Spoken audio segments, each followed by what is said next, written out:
Qəfləti ölüm ürək xəstəliklərinin bir əlamətidir.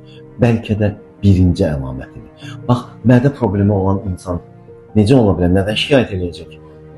Ürəyim bulandı, qusma baş verdi, bu nahiyədə ağrılar oldu və ilaxır. Ürək xəstəliyi olan adamda sadəcə şikayət etməyə çatmır. Sadəcə ürək dayanması səbəbindən dünyasını dəyişə bilir. Paradoks əlbəttə ki. Paradoks odur ki, xəstəlik əlaməti insanı bu dünyadan digər dünyaya aparan bir məqamla nəticələnir.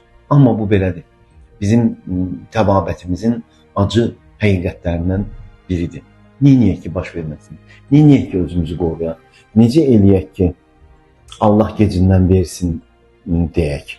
Bunun üçün dövrü tibb müayinələrindən qalmayın. İldə heç olmasa bir dəfə check-up müayinələri keçmək gərəkir.